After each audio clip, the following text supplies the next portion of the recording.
Well, good afternoon, everyone. Thanks so much for having me. A couple of quick thank yous. Our city council members, I think Mary Ann Jordan and TJ Thompson, or who else is here? Ben Quintana are here. Give them a big round of applause for all they do.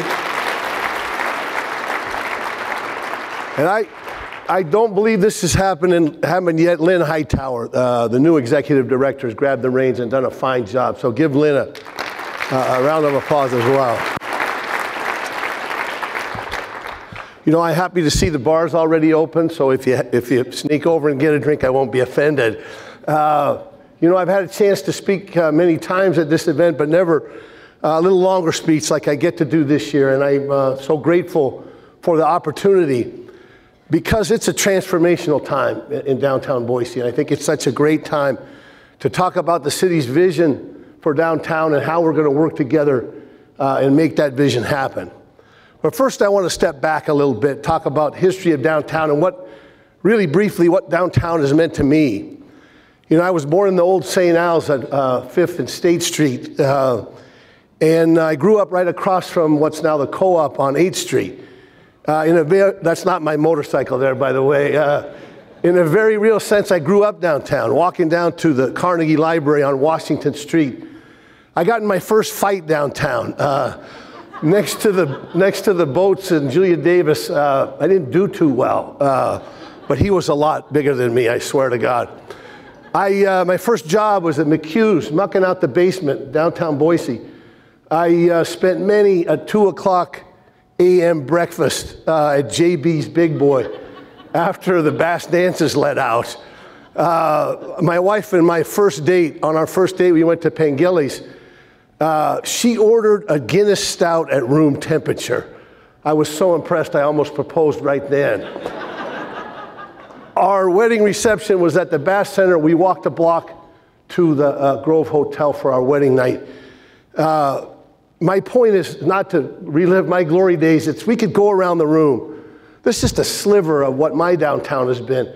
But we could go around the room and hear dozens of stories, whether they happened decades ago or yesterday. This is truly a special place.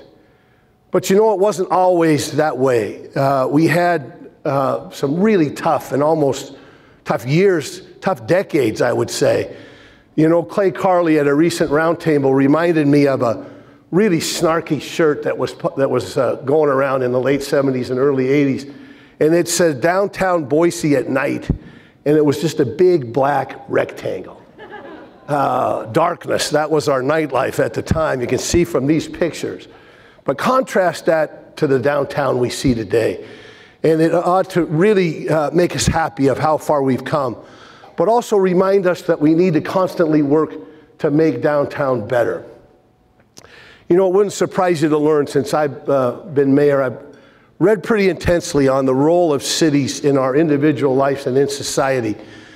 And you know, one of the best authors I've come across is a guy named David Engwich. He's an author and you might call him an urban philosopher. He came up with what I still think is the best definition of a city. And he said a city is an invention to maximize exchange of ideas, exchange of arts and culture, exchange of commerce, an invention to maximize exchange and minimize travel. You know, isn't that really the core of it, what cities are here to do? And hasn't our downtown had the success that we've had because we've done that? The question is, how is this relevant to where we are right now? And you know, the city has taken the goals of maximizing exchange and minimizing travel and worked that into a specific plan forward and how we're going to accomplish that. And that's what I want to talk about today. And that really focuses in three main areas: innovation, transportation, and celebration. If we're able to foster these elements downtown, I think we're going to set us up for even more success. And I want to talk about each one of those in turn. You know, first of all, innovation. The new economy, it's essential that we have innovation, but the question is, how do we make innovation happen? You know, I know you know this too, but when you meet with other people and ideas start to exchange, you're going to have ideas you would have never had by yourself. You know, when you talk about what inspires you, that inevitably inspires me. Downtowns take those interactions and multiply them thousands and thousands of times and really foster innovation. At its best, our downtown really expands our minds, and that's really where innovation tends to happen.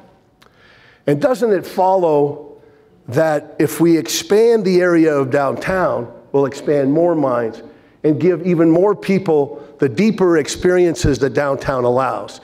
Well, we surely think so. We think if we're going to accomplish all the things we want to have happen downtown, we have to expand the notion of what downtown is. It isn't just a few blocks in the core. Downtown is really the Whitewater Park to St. Luke's, all of Boise State to Fort Street. If we're going to accomplish all that, we really think people need to imagine downtown in that kind of area. And then we can go about making every aspect of downtown reach its full potential, and all those areas be great areas. You know, downtown is home, as you saw in one of the clips earlier, to 36,000 jobs. It's the most intense employment hub in the state of Idaho.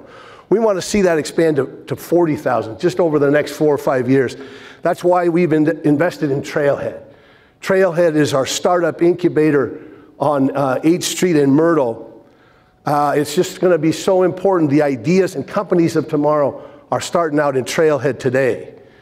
But you know, innovation without expertise, without sound knowledge, is not going to reach its full potential. That's why we're so excited about the educational opportunities in downtown Boise.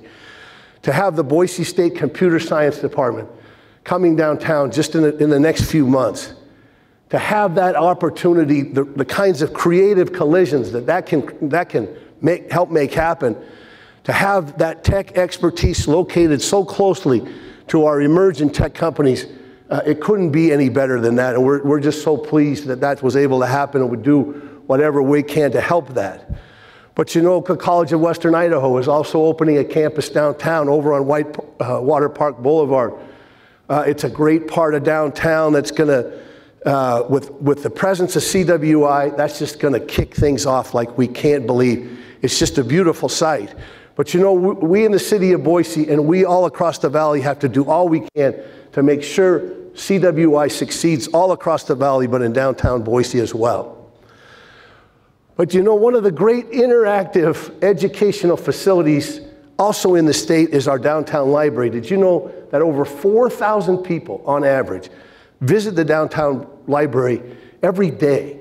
It's one of the most active magnets of activity in downtown Boise. An expanded library is essential to our vision for where we're headed in downtown. You know, our citizens are demanding that kind of service. But beyond that, we want it to be really a showcase that this is a community that values education and that values learning. Expect to hear a lot more about the downtown library over the next several months. Those are just some of the things we're doing to enhance innovation in downtown Boise. Next, I want to talk about transportation. It's probably the most important of the elements I'm going to talk about, and probably the most difficult. We simply have to have all modes of transportation thriving in downtown Boise to be able to go where we need to go. Pedestrians, bike riders, vehicles, transit, all of those have to work. If we're going to minimize the burdens of travel, we have to maximize choice within the downtown area. And I want to speak briefly anyway, about the argument that's going on between vehicles and bike riders. At times it feels to me like it's a feud between the Hatfields and McCoys, but I've got relatives in both families. You know, I ride my bike often, frequently. The more the better. But I also own a car and have to use a car a fair amount. To pit those two modes of travel against each other is just, it will not work. Both have to thrive along with pedestrians in transit to really make this happen. I simply won't tolerate any conversation that discredits one mode of transportation, and you can't allow that either. We've got to all move forward together to really make this happen. So let's talk about pedestrians real quickly. Look at the pedestrian crossings that we've done, had some success with. They should be celebrations of our urban life. It's amazing what some paint, some bricks, some public art can do to cue drivers to understand we should slow down here and to give pedestrians a greater sense of confidence. We need to do a whole lot more of that. We've had great success through CCDC in great streetscapes and walkable areas of downtown. We just have to keep doing more and more. We have to make it easier to get from Boise State through Julia Davis to downtown, from Jump to the 8th Street Marketplace over to the Linden District. A livable city is a walkable city, and all parts of downtown need to share in that. We also need projects like the Broadway Bridge.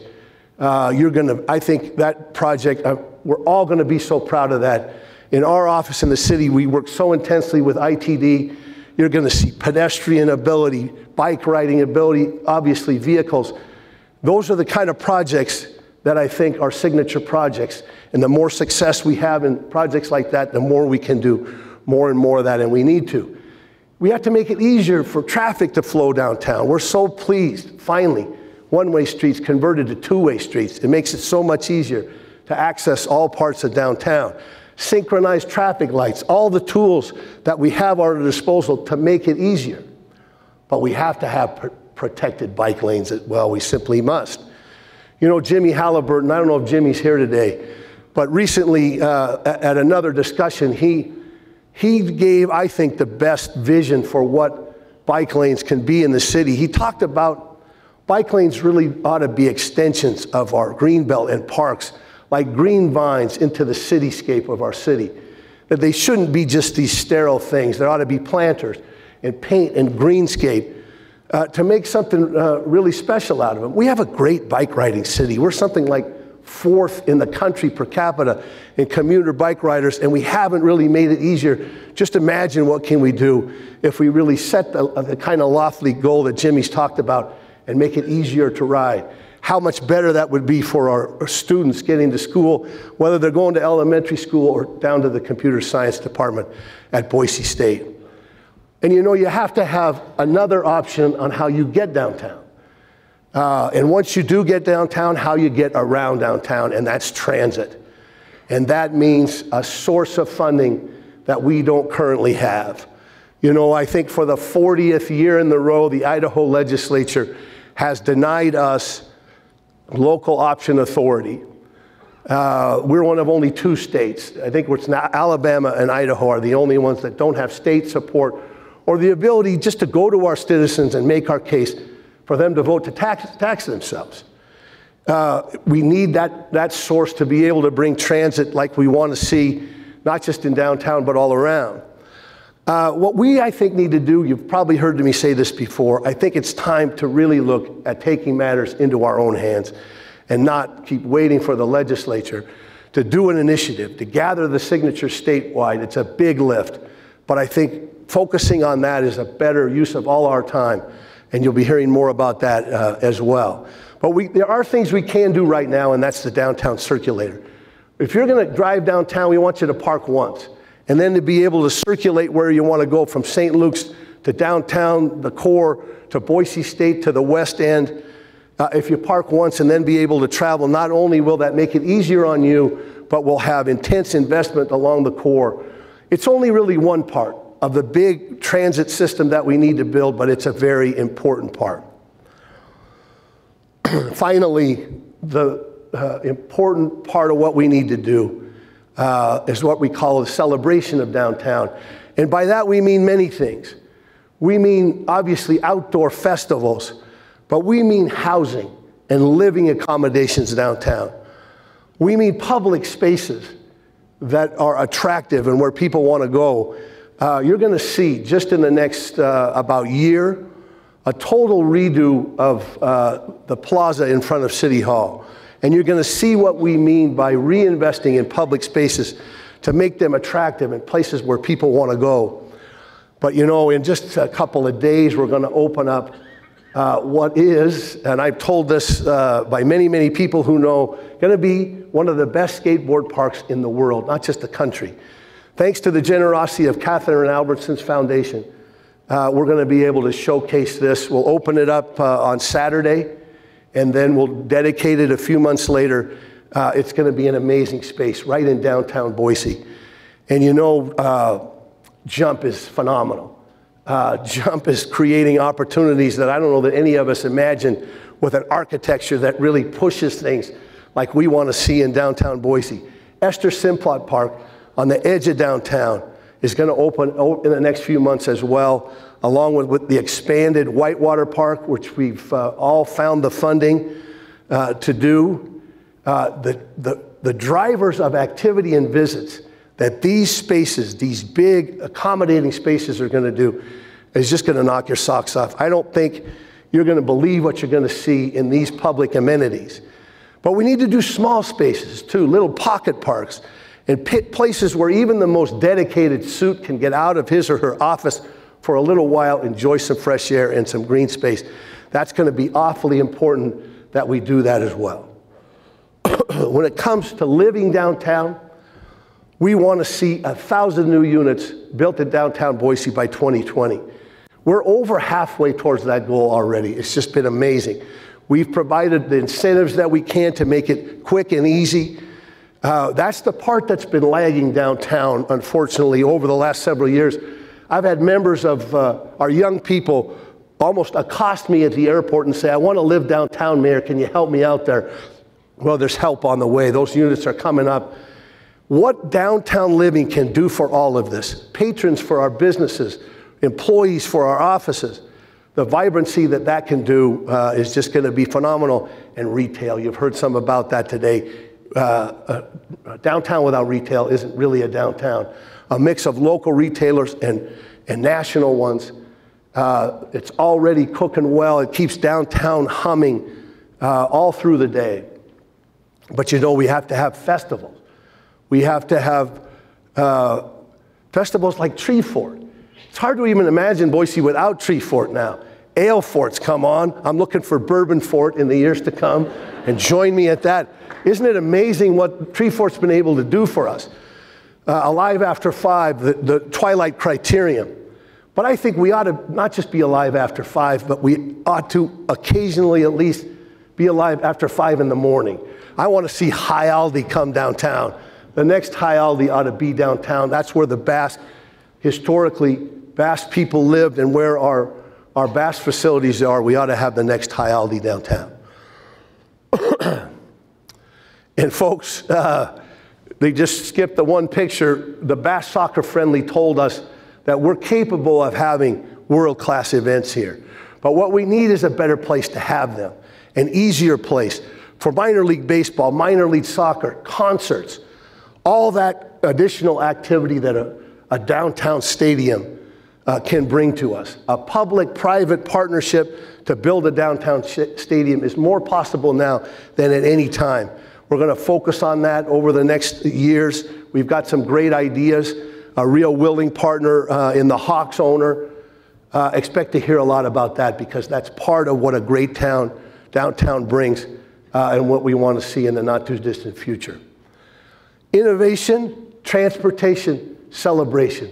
Those are the critical elements we need to focus on over the next several years to make downtown even better. But you know, even that is not enough. What's required is an element of magic. And I want to finish with talking about that, what I mean by that. One of the other commentators that I've had a chance to read a lot of what he's wrote is a gentleman called Joel Kotkin. He writes about cities and about social trends. He's been here to Boise a couple times. I disagree with a whole lot of what Joel Kotkin says, but he got one thing, I think, exceptionally right. He got it right on. Because he studied cities over the course of, really from the beginning of time. And what he says is there are 3 elements that great cities exhibit, and they're common across all these cities across time. I want to talk about those 3. He says, first of all, it's safety. You have to see to the safety of your citizens. Of course, we know that. We always keep public safety front and center. We will always do that. Next is prosperity. You have to see to the the commercial, the economic needs of your citizen. A great city does that in all these different ways. We are focused and will stay focused on that. But thirdly, I'm paraphrasing a little, but maybe most importantly, he says the role of a city is to preserve and see to what's sacred in the lives of our citizens. I just think he got that so right. The preservation of the sacred. And certainly we mean the religious connotations of that word, but far beyond that. I think what's sacred is what defines us as a people and a place and really gives true meaning to our lives. That's what we mean by the sacred. Let me tell you a couple of instances that show that. You know, in the Boise 150, our sesquicentennial, I finally learned to say sesquicentennial. I'm pretty proud of that. At the Boise 150 a few years ago, we had dozens of events all along the year. Our arts and history department did a phenomenal job of really celebrating that event. And our signature event was on July 7th, because that's the anniversary of the signing of the first plat of the city of Boise. But I looked and, you know, it said a big event, or one of the events was a July 5th event, where you could go on a guided tour of the original plat site to retrace the original plat of the city of Boise. I looked at that and I said to Terry Shoresman, our director of arts and history, I said, Terry, you've gone too far this time. People are not going to come to downtown Boise in the heat of July, on a 4th of July weekend no less, to walk around and trace the original plat. Well, I was wrong, and I was happy to be wrong. People lined up around the block, literally lined up all around City Hall for the chance to do that. It just tells you how hungry people are to understand the place that they live, to understand those that came before, really for the sacred in what our city means. I've never really seen anything like that. You know, what do we mean by that? Our cultural organizations, the Philharmonic, the opera, the contemporary theater, the ballet, they keep the flame of that artistic soul alive in your city. That's what we mean by the preservation of the sacred. We mean the foothills and the river, of course. Not only do we think they're sacred, but our citizens confirm that overwhelmingly when 74% of them vote to tax ourselves to make sure those places stay sacred. But you know, I think it's more than that. Isn't downtown itself sacred? Think about it. Generation after generation have added their chapter to the story of downtown Boise. From miners and cavalrymen to women like Marianne O'Farrell, who helped build and live in the first house that was built in the city of Boise. It's still standing on 4th Street. Bass sheep herders and German brewers, Mexican tradesmen and Chinese railroad workers, potato magnates like J.R. Simplot dreamed his dreams in downtown Boise. And the first elected Jewish governor in the United States, who was mayor of Boise first, Moses Alexander, dreamed his dreams in downtown Boise. City council members, county commissioners, legislators, Supreme Court justices, bartenders, and waitresses, haven't they, by their labor, really hallowed this ground? Don't we owe them the preservation of what's magical and sacred about downtown Boise? Don't we owe it to ourselves, to those that come next? Of course we do. But not just to preserve it, but to enhance it, to build anew, and to build with a big vision. You know, the State House didn't come, it wasn't the product of a design review committee. It was an audacious vision. The State House, the old City Hall, Hotel Boise, that's now the Hoff Building. These were big visions of people that then went on to make it happen.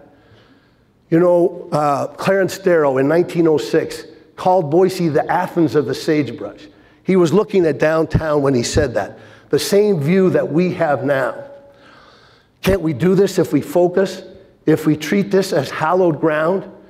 If we use innovation and transportation and celebration?